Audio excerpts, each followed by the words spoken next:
think you'll find that in any white community you go to, despite how much they preach integration and equality, it's never really practiced. And this is my main problem when it comes to America, specifically white America. No matter how much you preach, you got to practice what's being put into context. And I will say, just because you allow, instead of separate schools, you permit schools to actually allow all races to learn as a whole, that still doesn't solve the problem that we have, being that despite being in a white society, we don't have our own identity. We are forced to conform to your education. We don't get taught about Black history. We don't get taught about Black biology. Everything we're taught is based on white philosophy. So I can only tell you right now that this is clearly, this has been a struggle for time.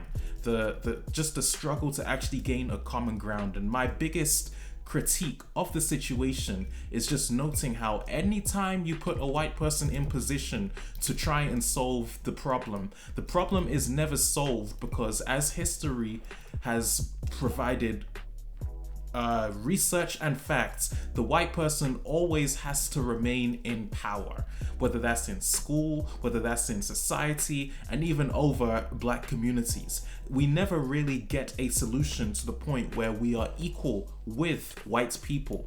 So this is why I'm just here to tell you the truth, right? As a Black person, this journey to equality, if it hasn't been made clear enough to you by now that you have to give if you want to receive even a token of appreciation, if that hasn't been made clear,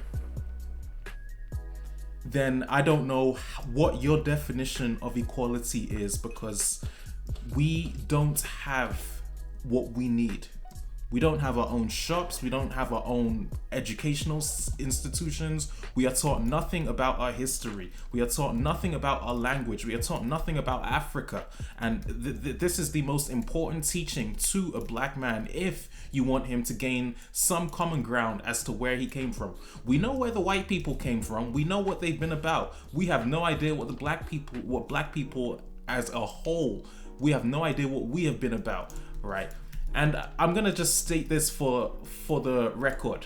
Just because one Black person, or one white person, should I say, represents a solution for change, number one, he's still in power, and number two, that isn't really a solution when you think about how many of us are still struggling under this rule. It's been made as evident as daylight that we cannot get along. If we could get along, we would not have to be adopting the concept of code switching.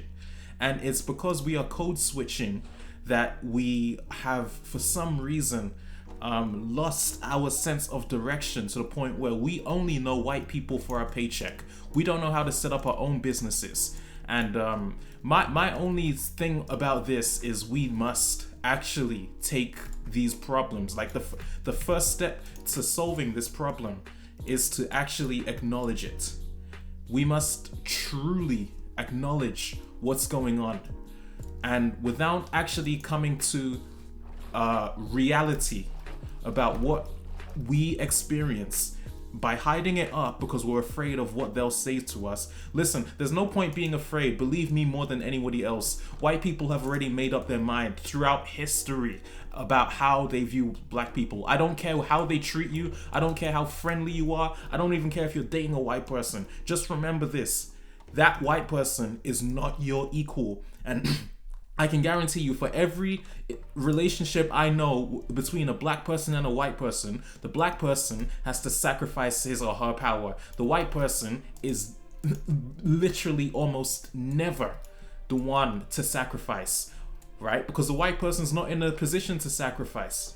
So since we face this problem, all right, since through history we haven't been able to just focus and get along with each other, just being our authentic selves, my solution, I think, would be to just leave everything that belongs to white people. Leave them their money, leave them their neighborhoods, their communities, their schools.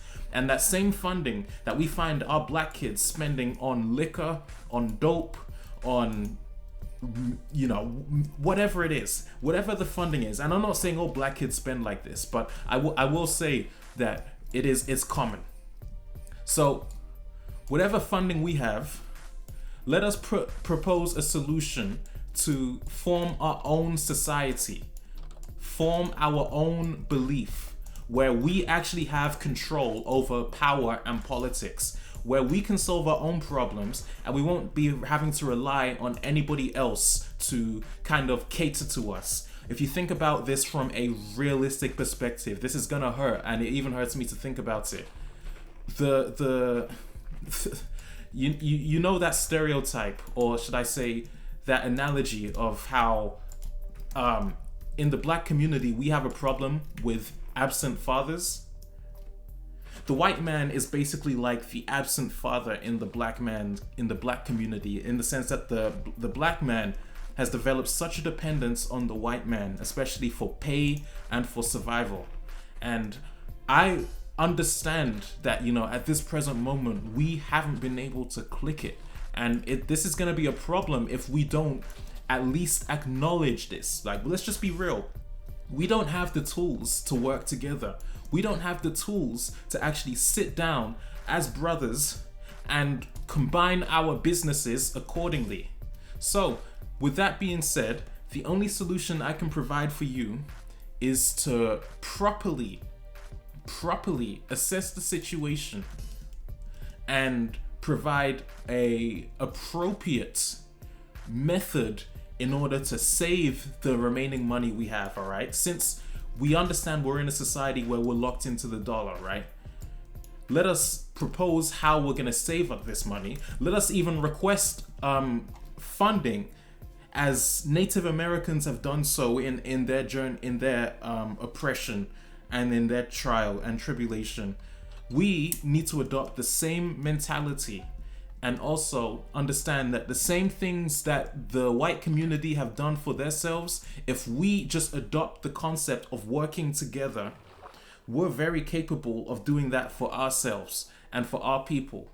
And then we can really solve our problems. We won't be having to actually just focus on being too over fixated on what's going on with the white America and their celebrities and their shows, right? It starts with a plan, right? So the plan, as far as I'm concerned, and this is just my take, it starts with saving our money.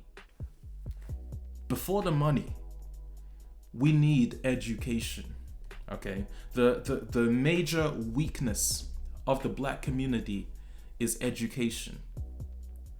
Education about where we are, education about where we came from.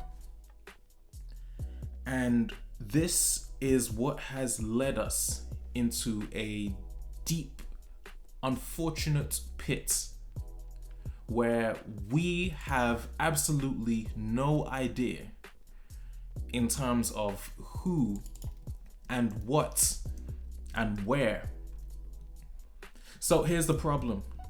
I don't know how many people here are in agreement, but that's just my responsibility to kind of propose the facts of the situation.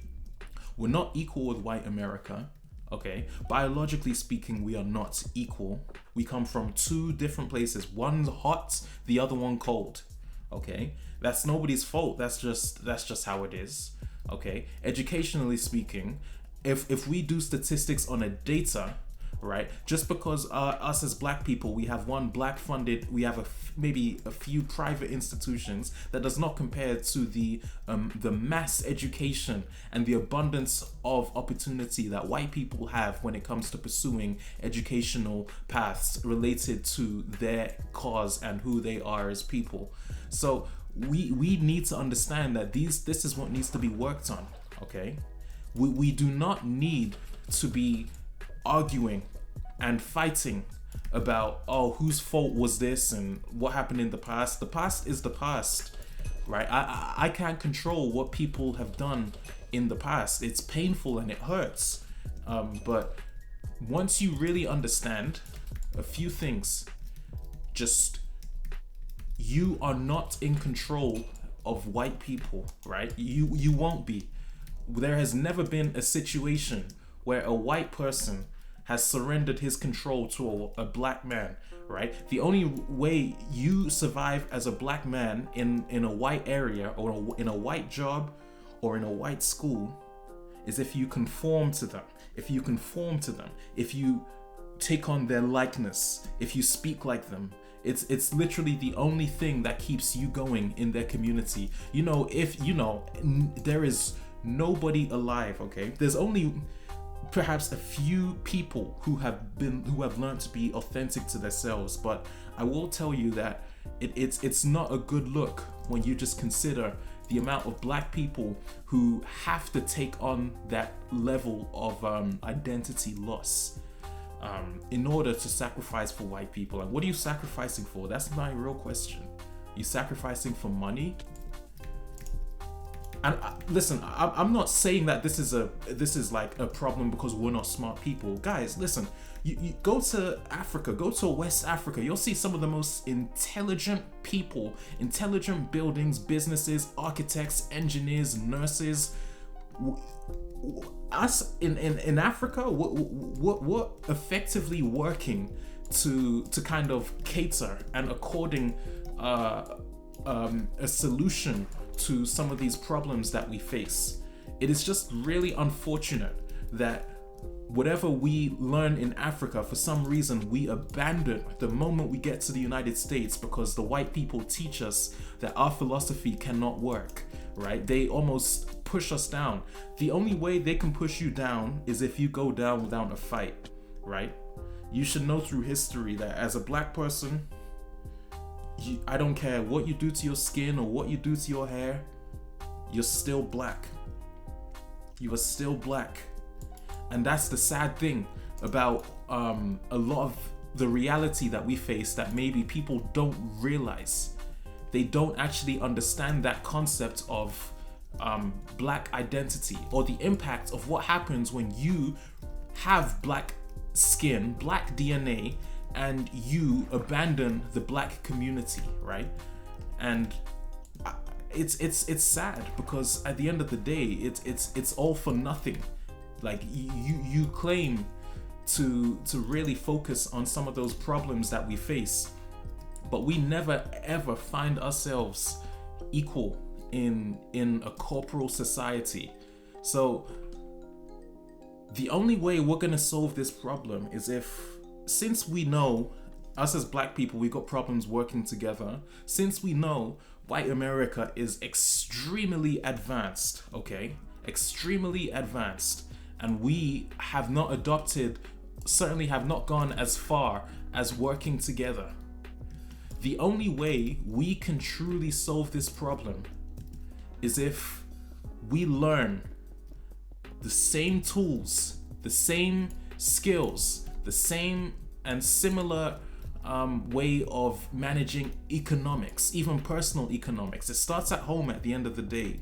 So when we learn that, I feel like you can just automatically just focus on some of the problems that are present, right? Once you actually understand that, listen, it is within our control. Everything is in our hands to solve. But sadly, they don't want us to think like that. So once we adopt that philosophy, I can guarantee you things will improve. Things will get much better.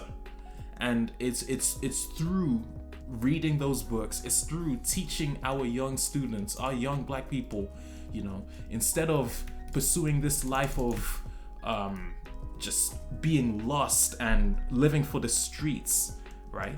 And celebrating and worshiping all of these idols who keep in mind the white people put in place to distract us black people from actually going out there and accomplishing something. We truly need to learn how to do something for ourselves.